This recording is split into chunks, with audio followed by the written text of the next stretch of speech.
everybody, and welcome back to this look at fantasy football, I guess, how we did this week. Straight out the bat, I can tell you, not very well would be the answer to it. Let's look how many points we got.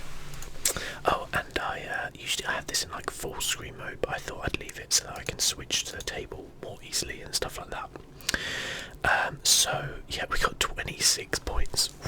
That's probably the lowest I think I've ever got. Certainly 30 there the second week, but yeah, never had the 20s before. So that's really really bad. Basically, in my defence, a few unlucky things happened. Which I guess we'll go through really and talk about that, but it was very much a game where the big teams played against each other, and a lot of the time when that happens you don't get that many points because they kind of end up cancelling themselves out a little bit. Plus I was a little bit unlucky with players like Otamendi, who's now suspended because he got 5 yellow cards. Well done. And yeah, just basically none of the players I picked played well in any way. Like, none of them scored. I don't think any of them got an assist or anything like that, basically. So it was it's a fairly low scoring week. There were some big games, but a lot of them were 1-0s. Like, there was a lot of 1-0s this week. So I guess let's go through the games and how they happened. So Stoke against Leicester, which was actually like the midday kickoff, I think, there, and pretty impressive from Stoke to come back. I believe, was it Stoke who came back? No, it was Leicester. Yeah, no, it was Stoke. I'm pretty sure. God, I can't remember. I think it was Stoke who came back. Like, Leicester kept scoring and then Stoke kept coming back. One of them did. I can't remember. But I think it's a decent result for both. Shaqiri getting on the team sheet, Crouch coming on, scoring a header, Mahrez scoring for Leicester. I reckon they might have both taken that result if you'd have offered it to them at the beginning. Stoke and Leicester in the table now. As we move through the season, the table becomes more relevant, you know. So I like to look at it a bit more. Leicester 12th, although a win could catapult them potentially up to like 8th. So, you know, it can sometimes be a little bit false. Stoke, really the same thing, you know, could get up there. They'd have to win like 10-0, but never mind. But also, I mean, really, Stoke only 3 points off relegation as well, so it's still very tight from like 8 down. You know, Brighton are only 6 points away from relegation, which does sound like a lot and is obviously pretty nice, but realistically, you know, it's not that much. Really, a little bit of a bad run and you can sink right down there. Just ask Everton fans and you know, West Brom fans and Swansea fans and all that type of thing, really. So yeah, Shaqiri, one of my favourite players. Wildly inconsistent, to be fair, but very good player when he plays. Huddersfield v West Brom in, I don't know, I mean, I feel like it's just, I had no interest in this match whatsoever. No offence to either team, but yeah, there's been a lot of talk about Tony Pulis being under pressure. You know, West Brom are 16th. They've not been playing well. They've lost 3 in a row. Yeah, there's been a lot of talk about Tony Pulis. I think it would be foolish of them to sack Tony Pulis personally. I don't think they'll go down. I think if they want to make a change, wait to the end of the season, then let him go. He won't get you relegated, I'm sure of that. I think, if I'm being brutally honest, I think West Brom should be any better than a side which can escape relegation each season, then I think that's a mistake. Like, that's very optimistic. I think West Brom are always going to be a side who are going to be around the bottom half of the table. People can talk about the style of play that Pulis plays, you know, not being the most attractive, but listen, as a Palace fan, where we've played very similar style of football, we even had Pulis as a manager. When you try to change it without heavily investing in your squad, which West Brom aren't capable of doing, let's face it, you are asking for serious trouble. So if I were a West Brom fan, I'd be saying to myself right now, well, I don't think we're going to go down with Tony Pulis. It's as good as a surefire thing to say a Tony Pulis side won't get relegated. I don't think they'll go down. I don't think they're going to be higher than about 13th, but I don't think they'll go down. At the end of the season, maybe, make a change, because I think Pulis is only ever capable of getting you around mid-table. I don't think he's really capable of getting you much more. And then maybe take a decision then to say, okay, we're going to try to change our style and develop early on in that pre-season, but have maybe someone lined up and be able to make that investment. If you can't do that, stick with Pulis until you can do that. Football fans, I understand, they want to be entertained, but you know what, there's nothing being entertaining about getting beaten for your first 7 games of the season because you're trying to play a style of football that your players are just not capable of. So, I know it's can be tempting sometimes when you see teams like Huddersfield come in and they play this pressing football and it's all very nice, or Brighton or Watford, playing this kind of football, but at the end of the day, unless you're one of these top 6 teams, the chances of you being able to play anything vaguely attractive is just nil, because you will get ground down and beaten to death, basically. I would turn around and say, and this might be slightly controversial and feel free to disagree with me, but I would say that apart from this top 6, there is not a team in this league who plays really entertaining football.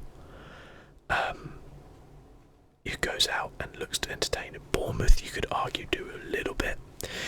Leicester, if you like, good counter-attacking football, which I do personally, are good. Otherwise, teams generally tend to be very, very solid, tend to have a kind of set game plan with which they're going to, and, go out there and try and execute it. I think the top 6 there, that's where they start to get players which can play this free-flowing attacking football. If you don't have those players, don't even try it. As Palace will tell you, as a Palace fan, I can tell you that very much. Bournemouth with a fantastic win against Newcastle here, though. Really didn't expect them to beat Newcastle. That's a really good result for them. Lifts them out the relegation zone, and actually 2 wins in 3 games. That's not bad, and I think they lost to Chelsea 1-0, which is not a disgraceful loss either. So, and 1-0 to Tottenham there. So I think things looking up for Bournemouth actually there. I've been a bit dismissive of them, saying they're going to go down and stuff like that, but maybe I was a bit hasty there. I don't know what their run of games are now, but they've got Huddersfield next, which is going to be a tough game, and they're at home, aren't they? Yeah. So that's going to be interesting, I think. Very interesting for them and how well they do there. That'll be a tester, I think. If they can win that, I think they might build up a little bit of momentum, but we'll see. Burnley are the real talking point, I guess, this season so far. 7th place. 19 points so far. Only lost 2 games out of their 11, which is the least in the league, apart from Man City, who we'll get on to in a bit, I'm sure. One thing I'll say about Burnley is, Sean Dyche has just done an amazing job there. We talk about Pulis and, his ability to not get them relegated.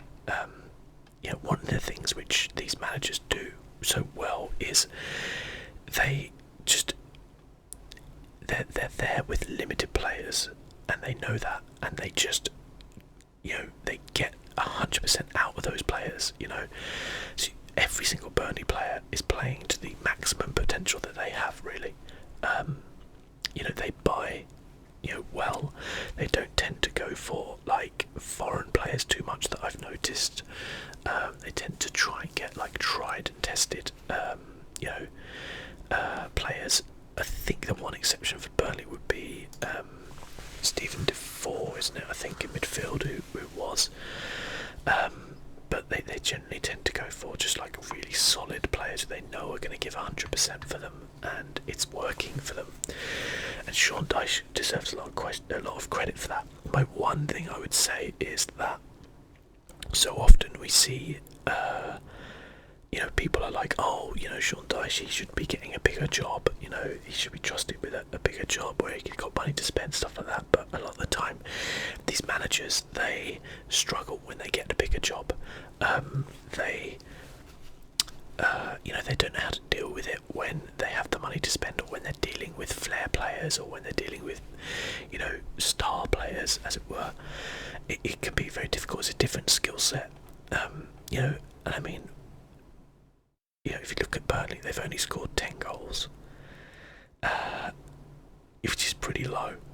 Certainly when you compare to nearly 20 from the teams ahead of them. And it would be interesting to see Sean Dyche go for a bigger job. I'd question whether or not. I mean, I think he probably would. He comes across as a very likeable guy and a very intelligent guy.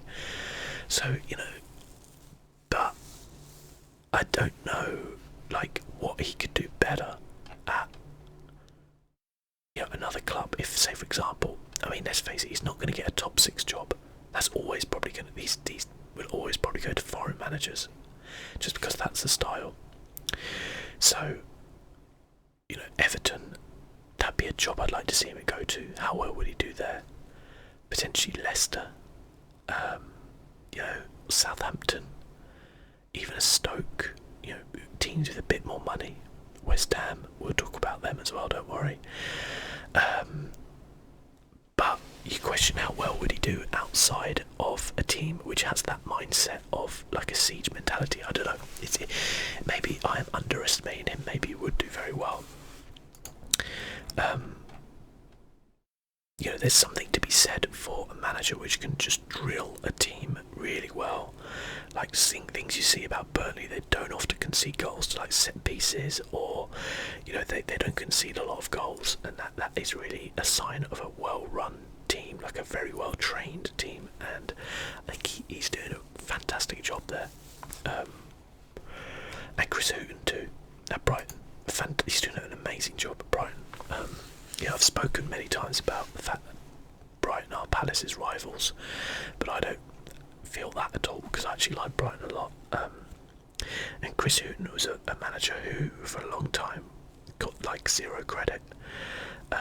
He's always thought of as a Championship manager. Oh, this guy's great for you in the Championship, but he can't cut it in the Premier League. Well, hopefully he is going to be able to cut it in the Premier League. Brighton, they brought pretty well, I think, this season. So a lot of their players have been doing very well. Gross, the player, he's done exceptionally well. Total points 58, which is really high. And they just, again, though, they're a solid team which are getting the maximum they can out of their players. It's impressive, it really is. Fair play to them. It's a great win against Swansea. Swansea are a pretty well drilled side.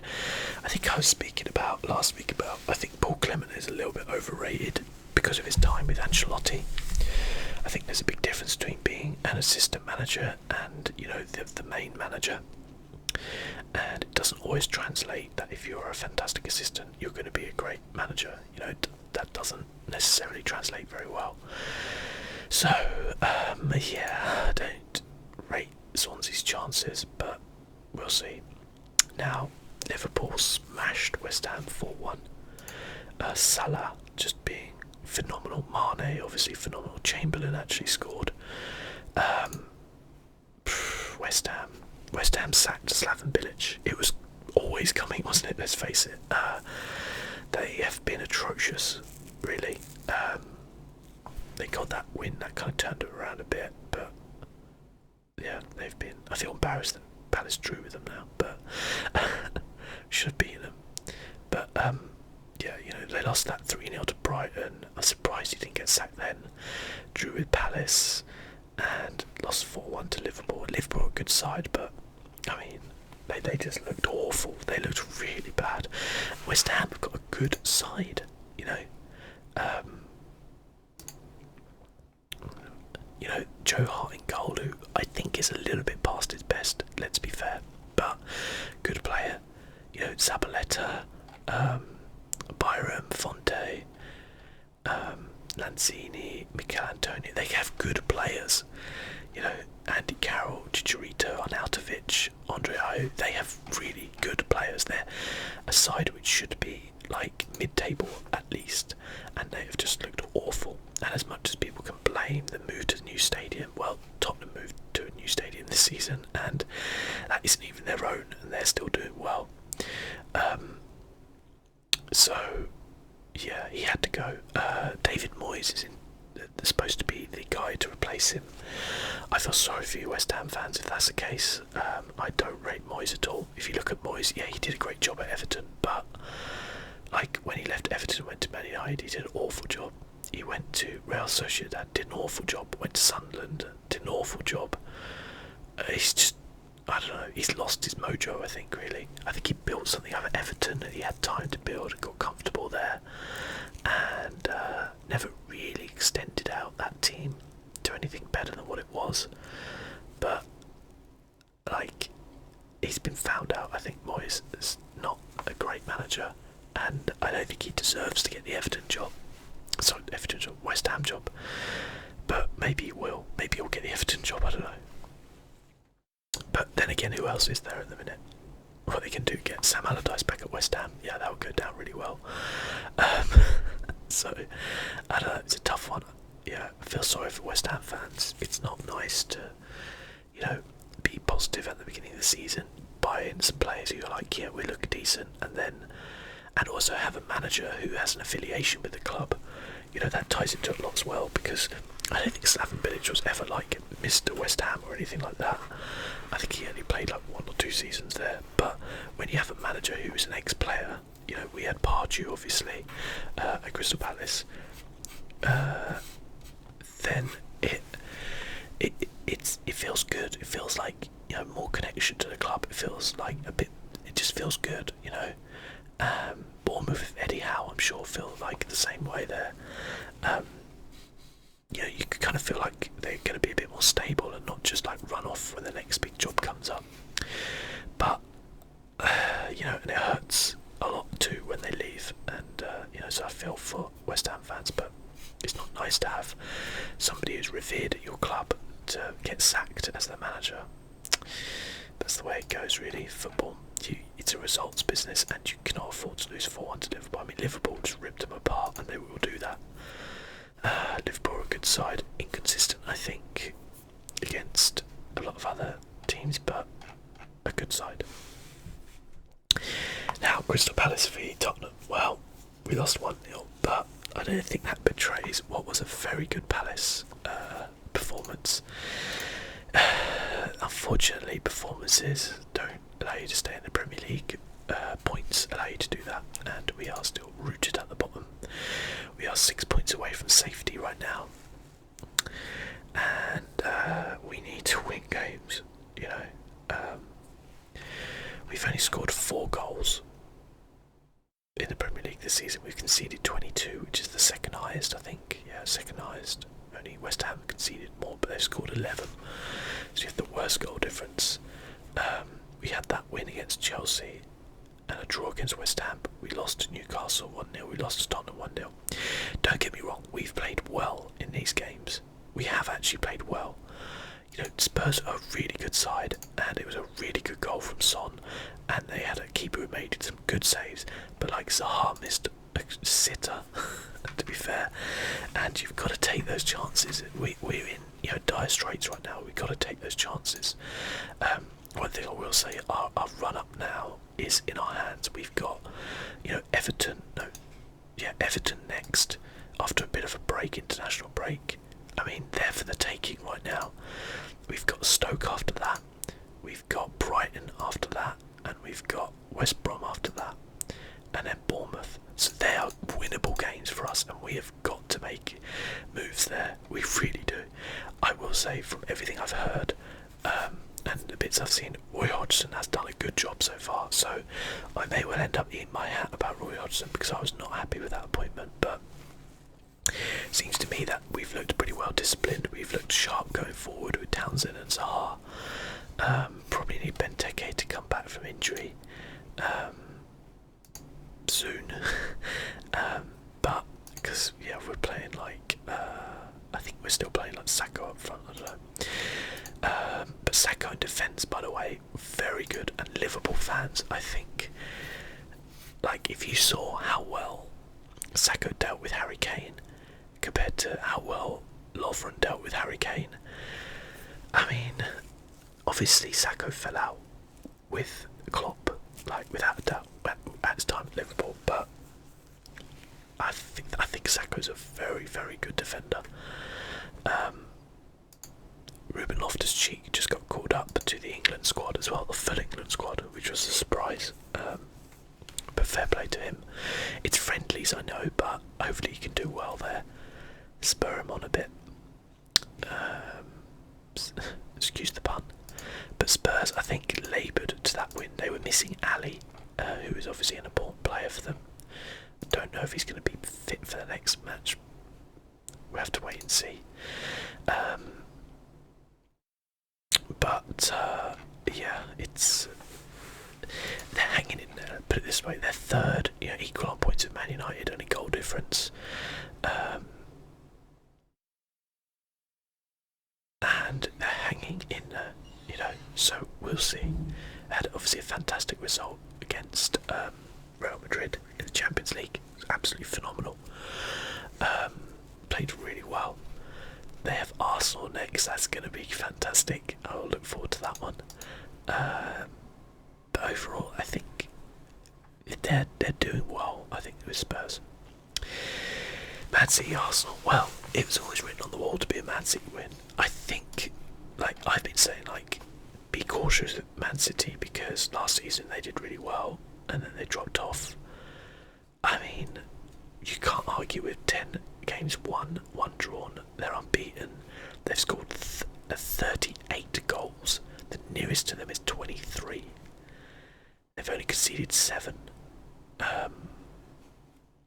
They're phenomenal right now. They are out of this world right now.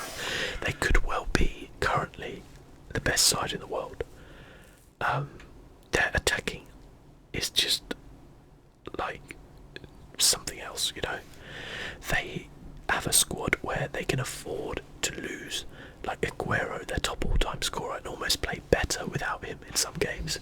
They can rotate all these players they have in. It's embarrassing. Okay, how good they are. If they don't win the league this season, it would be seriously embarrassing if they don't win, potentially even the European Champions League. It would be embarrassing because they have the best, in my opinion, the squad in Europe right now. Better than Bayern Munich, better than Paris Saint-Germain, better than Real Madrid, better than Barcelona. I think they're just they're phenomenal right now. It could obviously fall apart, but I don't see that happening. They're just playing such good football. They wiped the floor with Arsenal. Okay, fine, you could argue that one of their goals offside or whatever. Obviously, Arsenal should play to the whistle a bit more, but interestingly, I thought Arsenal not starting with Lacazette. Lacazette's got 6 goals this season, which is double what any other Arsenal player has scored, and they didn't start him. I don't understand Wenger sometimes. I mean, I don't understand him. But there you go. The scary thing would be if Man City gets Sanchez, where does he even fit into their team? I don't even know. It's just ridiculous. Aguero's their leading all-time scorer ever. De Bruyne's playing like he's the best player on the planet right now. Certainly the best player in the league right now, I'd say, or at least up there with Harry Kane. But just, I mean, they look unstoppable. They look unbeatable right now. But you never know. 11 games in and you haven't lost. It's looking good. Looking very good. It's so strange to think about, Man City, where they used to be. If you're an older football fan like me, then you remember Man City were a yo-yo club, going down, coming up, going down, coming up. They were equivalent to I don't even know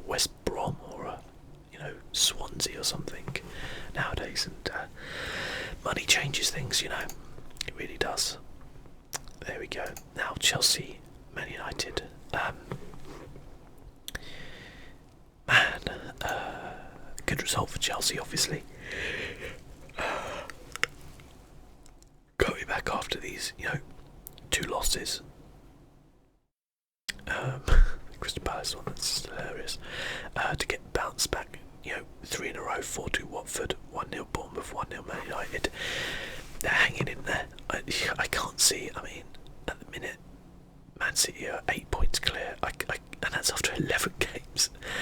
I can't see anybody challenging them. I think it's all about this like, from here upwards.